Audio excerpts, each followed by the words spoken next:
It's Adam here for PC Monitors, and in this video I'm going to be taking a look at the AOC AG254FG. As usual, this video accompanies a longer and more detailed written review which goes into more technical detail and covers some areas that this video review doesn't, and you can find a link to that in the description of the video, alongside information about how you can support the work that we do.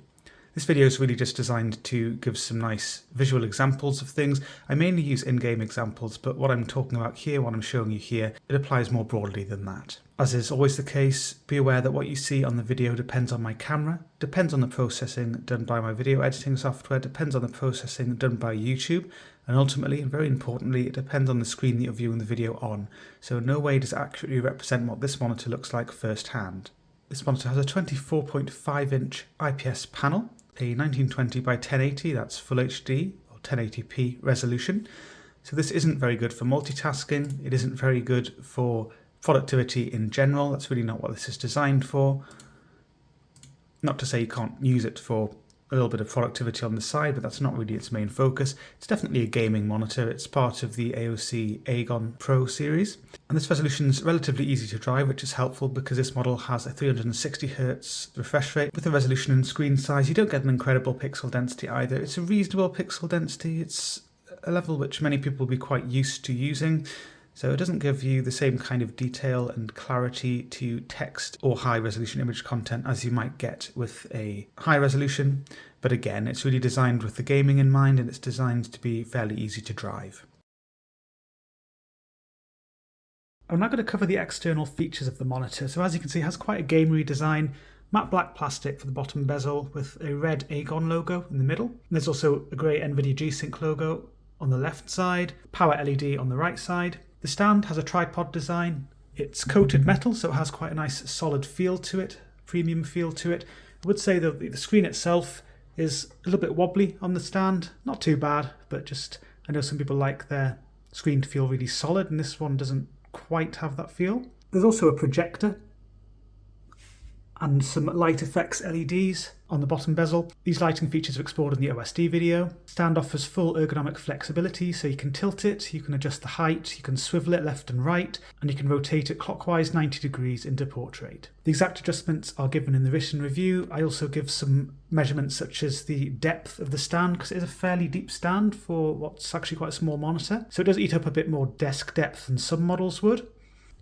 The screen surface is what I classify as medium matte anti-glare or regular matte anti-glare. So that means it offers strong glare handling. That doesn't mean you can just completely ignore your lighting environment though. You would want to avoid strong direct light hitting the screen surface because it will diffuse across the surface and sort of haze up the image. But you don't have to worry about sharp reflections or anything like that. The monitor also includes a detachable anti-glare shading hood, I think they call it, sight shield or something like that. Just reduces some of the glare hitting the screen from the sides and the top.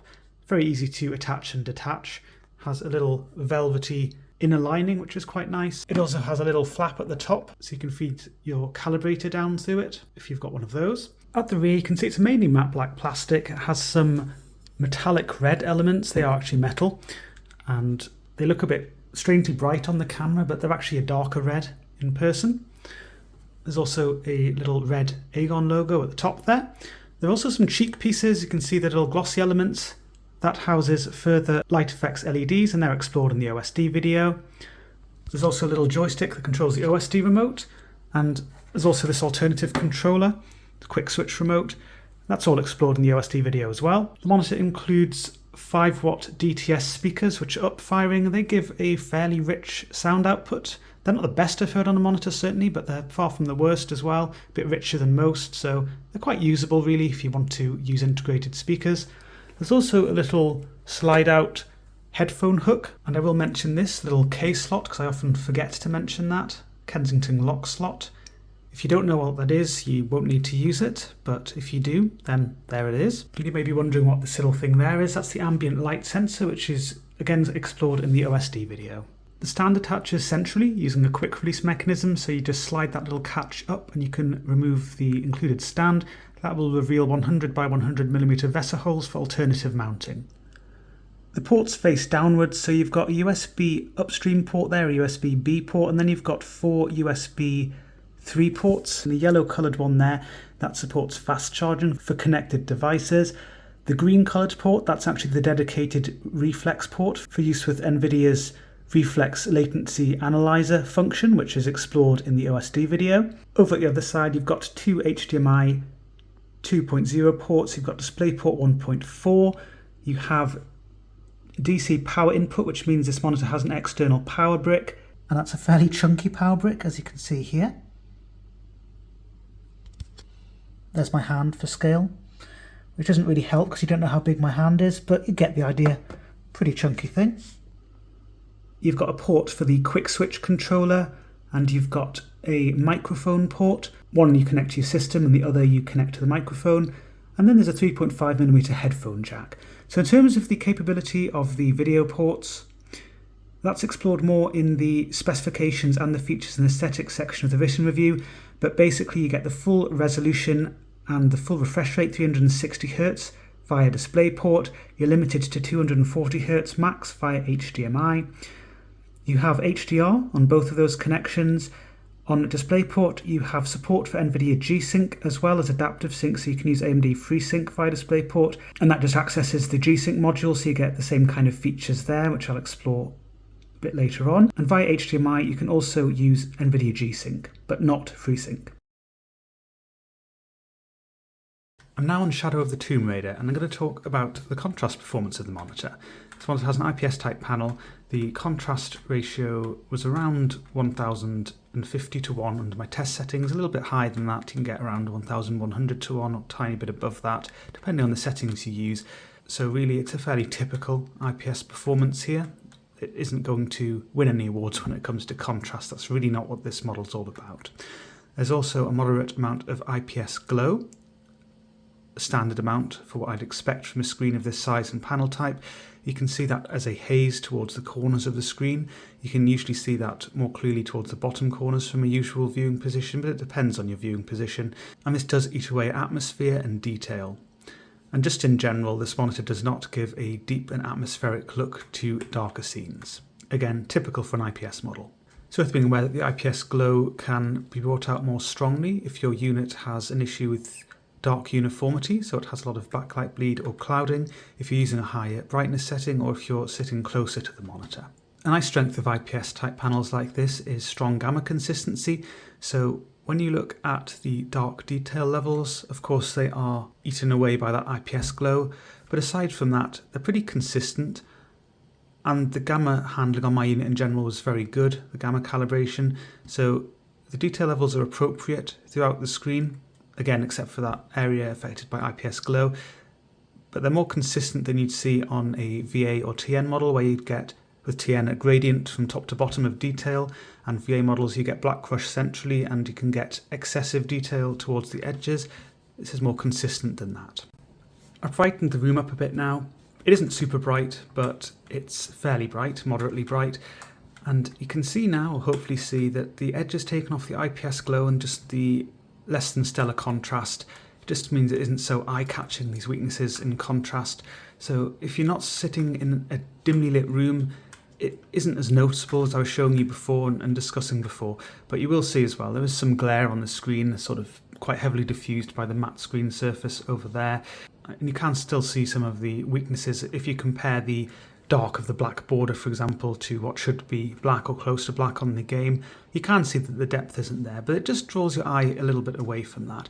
So with this in mind, if your room is usually quite dim or sometimes will become dim, it's quite usual in the evening, for example, I would just recommend, if you can, having some bias lighting, so some lights behind the monitor, which can help enhance the perceived contrast and again draw your eyes away from these weaknesses.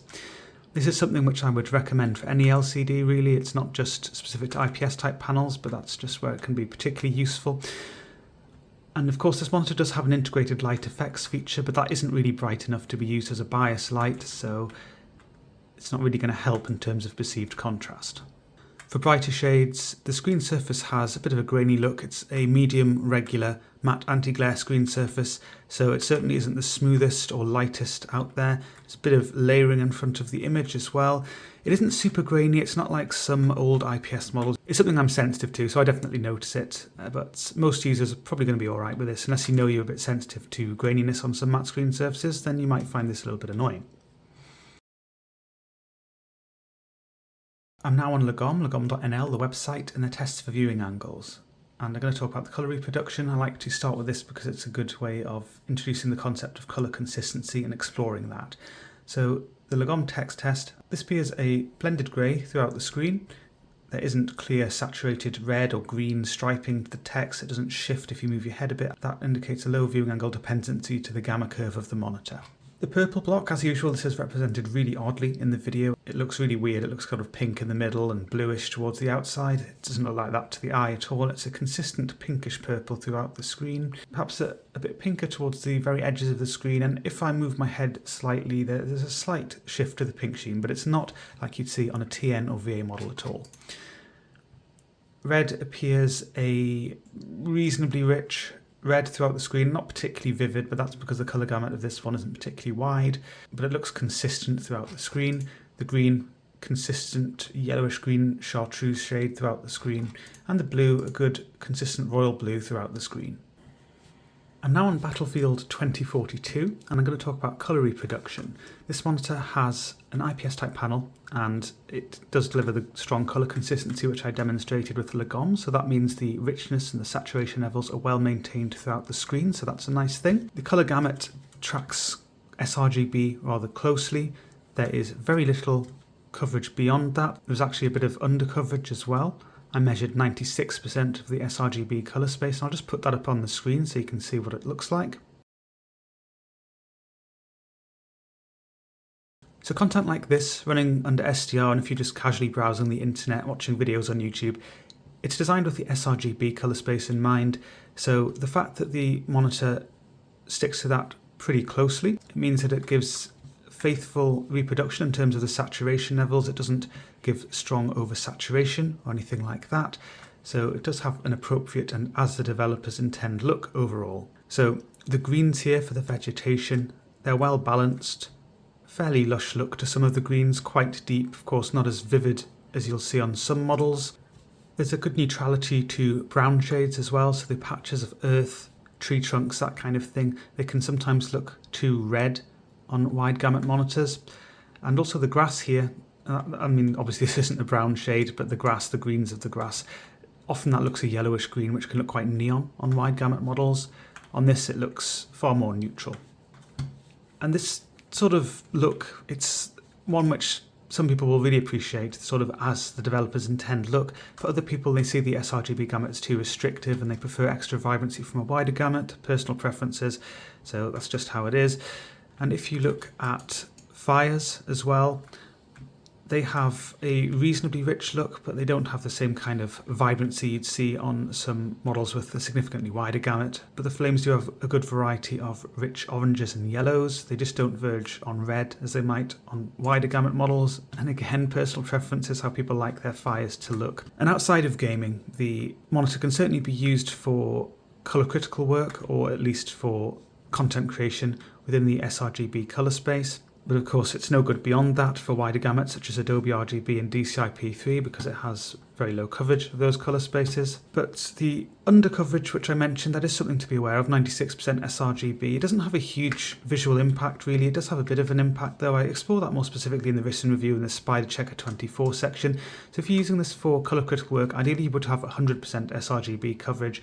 That's not delivered here, but it shouldn't make a massive difference to the output. But there is a little bit of a difference. It's something to be aware of.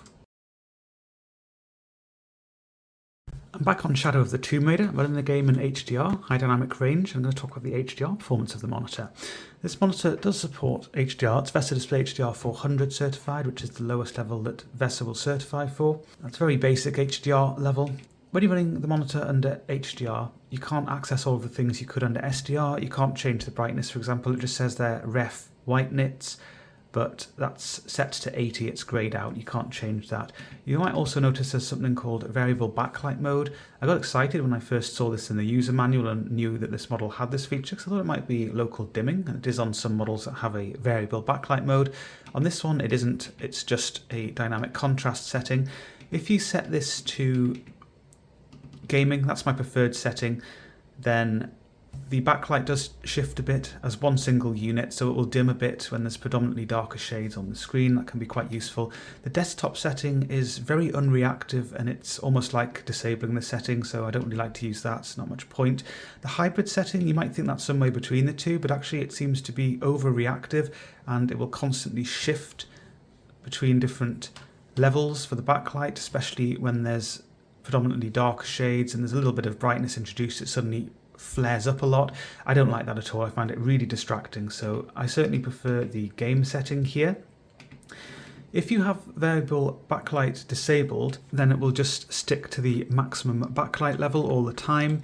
Some people will prefer that for a more consistent experience, and overall, obviously this isn't a dark scene, but it's still got some medium to dark shades, and you can even see a bit of IPS glow that's actually exaggerated on the camera. I can't see that so strongly to my eye. I can't see that sort of bluish haze, but I can see a bit of IPS glow towards the corners even in this scene. And you can imagine when this is showing a much darker scene. Here's a scene I prepared earlier, the one I used in the contrast section.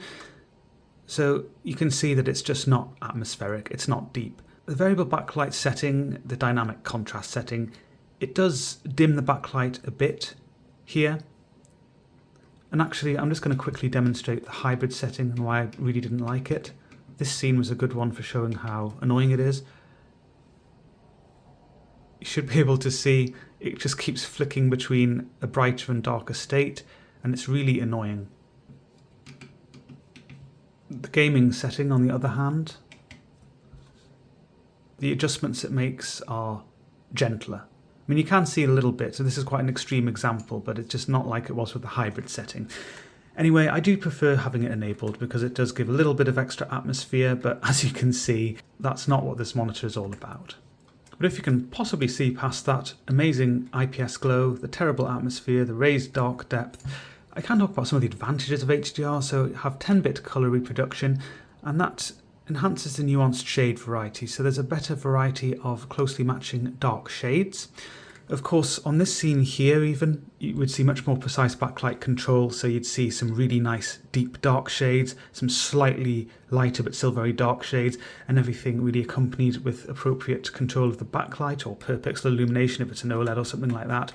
And that's just not what you get here at all. So whilst the 10-bit colour reproduction is nice to enhance your nuanced shade variety, give you a bit of an uplift of detail, it isn't something which is going to improve your atmosphere or give you a nice deep look. The 10-bit colour reproduction does help with these brighter shades, so it gives a more nuanced shade variety at the high end as well. So it gives a gentler look to gradients, a more progressive, smoother transition between gradients, so that affects weather effects, mist, smoke, that kind of thing. Actually, just many things, to be honest. And that does give a more natural look to things, which is quite nice to have. But again, you should have a nice variety of bright shades and very bright shades. In this case, I measured a peak luminance of 440 nits.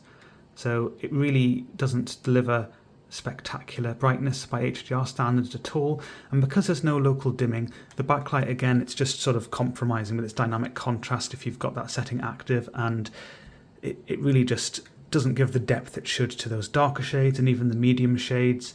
It does dim a little bit if I get rid of the brightness there, so it does get a little bit dimmer, a little bit deeper now, for example, but even then it doesn't have the depth it should have. You should have much deeper shadow details, little intricate dark details should be there.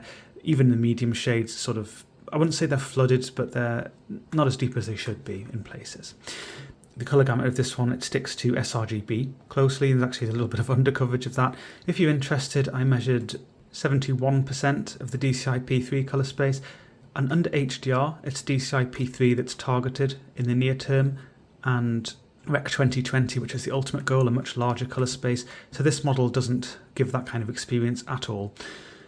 And I should also mention that Lara's face looks sort of washed out and ghostly here. That's just because of the relatively high brightness level. It doesn't actually look like that to the eye. And this isn't to say that colours look washed out, but the saturation levels are physically limited by the colour gamut. So these greens here, for example, they look reasonably eye-catching, but definitely not to the degree I've seen on some models under HDR. It doesn't have distinct oversaturation to worry about, although I'd say perhaps some of the yellowish greens are purposefully oversaturated just a little bit of artistic license coming into play here because it's not able to actually display DCI-P3 colours, but it's reasonably subtle. It doesn't look clearly oversaturated. So overall, it's a fairly natural look to things, but it doesn't have the level of vibrancy you should get under HDR at all. I talked about fires earlier, that kind of thing. There are some nice colourful dresses that Lara has. Even looking at the water here, it doesn't have the sort of pop, the level of saturation which could be achieved with a wider gamut. I'm on Battlefield 5 and I'm going to talk about the responsiveness of the monitor. This monitor has a 360Hz refresh rate, so it's outputting up to 6 times as much information as a 60Hz monitor, or indeed this monitor running at 60Hz, 60 frames a second.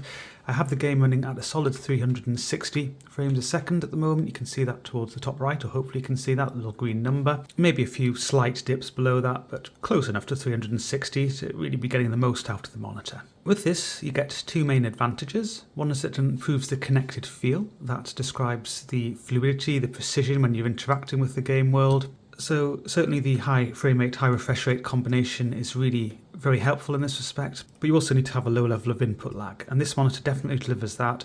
I measured just a hair above 2 milliseconds, so that indicates a very low signal delay, and that's the main element of input lag you feel. So it's really good in that respect, so just a very responsive feel to things.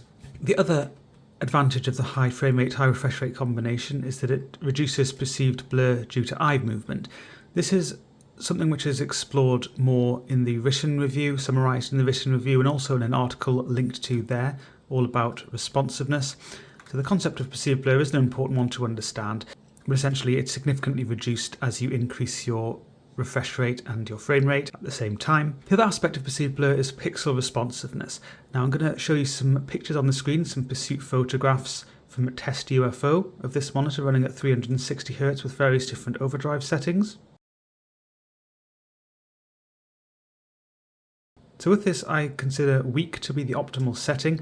Any higher than that and you just invite overshoot, which is too strong, too eye-catching, really annoying. In my view, it's just, there's really no reason to do this. But you might notice that with the weak setting, there is some overshoot. So for the middle row, the medium background, and the bottom row, the light background, there was some overshoot.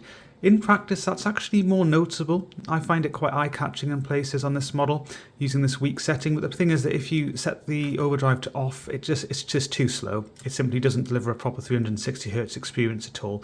With the weak setting, yes, there is some overshoot. You can see that it probably won't come across on the video, to be honest, but it just catches my eye in places like around the edge of objects like that, the edges of these blocks against the sand as well. Some bright halo trailing that stands out because it's actually brighter than the background shade, or it appears to be brighter than the background shade. You can also see some dirty trailing in places where it's darker than the background shade, but that's not generally as eye-catching. And this overshoot, it's not something which everyone's going to notice. It's probably not going to come across on the video. It's not extreme overshoot, but it is there if you're sensitive to it. Something you might notice. I do notice it. Also, you might have noticed for the dark background, the top row, there were some weaknesses in terms of powdery trailing, conventional trailing, due to the pixel responses not being fast enough for the 360Hz refresh rate. This tends to be for high contrast transitions, particularly where there are bright shades. The white text here, motor trial, for example, I can see this, a bit of this powdery trailing, but it's not smeary trailing, and it's really confined to a relatively small number of transitions. It's actually the overshoot which I notice as the main weakness, but overall it does give a solid 360Hz experience. I can tell it's a 360Hz monitor, and with that said, there is some advantage coming from 240Hz to 360Hz, but I wouldn't say it's completely earth-shattering, the difference. It's not something that everyone's going to appreciate. The initial boost from 60Hz to 144Hz, for example, that's way more noticeable than the boost to 240Hz, which is in itself more noticeable, in my opinion, than the boost to 360Hz. So there is a case to be made for diminishing returns here, but even so, for competitive gaming, I can definitely see how the 360Hz experience can be a nice thing. I'm on a different scene on Battlefield 5 now. I would usually use this in an apples to apples way. and compare to the scene I just showed you and talk about the transitions here, which are dominated by darker shades. But actually you might see that my frame rate isn't 360 anymore. It goes a little bit above 300 at the moment, but not really an apples to apples comparison because it's not 360. However, the weaknesses I'm talking about here, they were very much like I was talking about before, with some of the darker shades giving a bit of powdery trailing, and actually the brighter shades, I'd say it's more noticeable for the brighter shades. It's really overshoot, which you notice elsewhere. But it does add just a little bit of perceived blur in places. But I have to say, it's again really the overshoot which I notice to my eye more readily, even when I'm moving just around this scene here. It's just a little bit of overshoot. It's probably not going to come across on the video, but I'm quite sensitive to it, so it's something that I notice. I prefer it wasn't there, but then again, I know that this panel that's used here, it does have to be accompanied with quite aggressive pixel overdrive, which is what's used here, to actually make good use of it. So they have made good use of it, but there is some overshoot, and again there are some slight weaknesses in terms of the powdery trailing in places. So this white block here, this white blob, that shows it most clearly, but again it's not going to be represented properly on the video at all. I also mentioned before there's a little bit of overshoot in terms of dark or shadowy trailing in places. You can see that around the lamp here, might not come across on the video, but to my eye I can see this dark rim around the lamp. But I have to say that this is the only 360Hz model I've tested, so I'm not going to draw any technical comparisons, but I have looked at data from a range of other models. That includes response time data and pursuit photographs, and I would say that actually the AOC is probably one of the better tuned ones overall. It makes good use of the panel without extreme levels of overshoot, and all of the 360Hz models, they do have some weaknesses, be it a bit of conventional powdery trailing or overshoot. So none are perfect, and I wouldn't say any are significantly better than the AOC in that respect either. The monitor also supports G-Sync, variable refresh rate, VRR technology. It has a G-Sync module, and that can be accessed as an AMD user as well if you connect via DisplayPort. As an Nvidia user, you can use DisplayPort or HDMI. You get the same functionality though, you get full access to the G-Sync module and all of its benefits, very similar experience. I tested this on my AMD GPU. I'm currently using an RTX 3090, which of course is an Nvidia GPU, and G-Sync just works exactly as you'd hope. Don't want any really specific issues to talk about. So it gets rid of tearing and stuttering from frame and refresh rate mismatches, and as I've mentioned, there are plenty of them going on in this scene at the moment. And without G-Sync active and with V-Sync active, you'd get obvious stuttering with these mismatches, or with V-Sync disabled, you'd get tearing, which I still find obvious even on high refresh rate monitors like this, where it's actually less obvious than it would be on lower refresh rate models. It's certainly something I notice, and there's a certain displacement of things due to the tearing, which I do notice, as an inconsistency which I don't like. So I do actually like having G-Sync. It's not something which everyone will find, you know, sort of night and day difference or as important as other people. Some people will prefer to just leave it off and play with V-Sync disabled for lowest latency, that kind of thing, and I do get that. But G-Sync is a low latency technology and it does work well on this model. I've ramped up the graphics settings further and you'll see I'm now at around 160 frames a second. A nice thing about G-Sync is that there isn't an increase of overshoot, or there isn't a substantial increase in overshoot as the refresh rate dips. Normally, if I'm talking about overshoot, which you can notice at the maximum refresh rate of the monitor, with adaptive sync models, that would often be a sign that unless I'm reducing the overdrive setting, I'm going to be having significant issues with overshoot at lower refresh rates. But with variable overdrive, things are retuned as the refresh rate decreases, which happens in a VRR environment as the frame rate decreases. So you don't have to worry about overshoot suddenly becoming an issue, and I would just stick to the weak setting throughout the range. If you're super sensitive to overshoot, by the time you're down to around, I don't know, maybe 60 frames a second, the off setting works pretty well. It does get rid of the overshoot, but there are still some weaknesses with the offsetting in terms of conventional trailing, which you would get rid of with the weak setting. If you want to look at this in more detail, check out the written review, the pursuit photographs there at various different refresh rates. That really is a better way of looking at these kind of things. But I definitely do notice overshoot, just as I did at high refresh rates.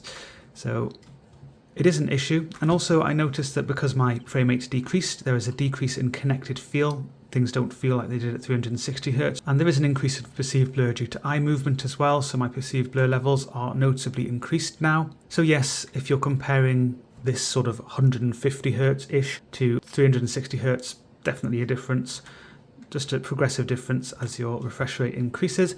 Again, it's something that not everyone's going to notice, but some people will, and I can certainly see how that is a nice thing for competitive gaming. I've got the game locked to 60 Hz now, 60 frames a second, just to set the scene a little bit for lower refresh rates. And now the connected feel has gone completely, perceived blur's way higher due to eye movement. But again, the monitor performs well in terms of its pixel response tuning. I'd actually say, if anything, the overshoot levels are a bit lower here than they were just before. Things are retuned, slackened off. So that's nice to see. Another thing to be aware of is that there isn't an LFC, low frame rate compensation boundary, to worry about with this model. So with adaptive sync, you'd usually have an LFC boundary where the monitor then switches to sticking to a multiple of the frame rate with its refresh rate. And when the boundaries crossed in either direction, there's a momentary slight stuttering, which sensitive users might be able to notice. I can notice it. So it's nice not having to worry about that if you're at very low refresh rates. But I have to say, with this model, if you're at refresh rates that are this low, sort of below 60 frames a second, where this would be an issue, or it's usually around 48 frames a second, 48 Hz, the floor of operation for LFC, then you're probably doing something wrong. But even so, it's not something to worry about with this model. The monitor will run down to 15 Hz, and below that it will essentially use LFC or a multiplication, but at such low refresh rates you can't notice any stuttering. It's just seamless. I wouldn't be able to tell you that the monitor was doing that rather than just going below 15 Hz physically, because it's just not something you can see or feel, or I certainly can't. But I have to say that below 15 frames a second, it's such a horrendous experience anyway. Any sort of stuttering from a boundary being crossed would be the least of your worries there. The monitor also supports ULMB, ultra low motion blur. You can use that at 144 Hz or 240 Hz static refresh rate. That's something which is explored in the written review. As usual, I don't like exploring strobe backlight settings in video format. It's not a good way of looking at them because you just see flickering, you don't see the advantages they bring. What I will say with this one is that actually at 144 Hz it's quite a clean experience. A bit of overshoot, but not a lot of strobe crosstalk. And it really does work very well, actually, in my opinion. And it doesn't have KSF phosphors for the backlight, so you have to worry about KSF phosphor flickering or that kind of thing. So definitely check that out if you're interested in strobe backlight settings. This monitor does have one which works pretty well. To wrap up then, the monitor does have quite gamery styling. Has some RGB LEDs if you like to use that kind of thing for customization. Has a nice solid metal stand, so it has a pretty premium feel to the stand. It's quite nice.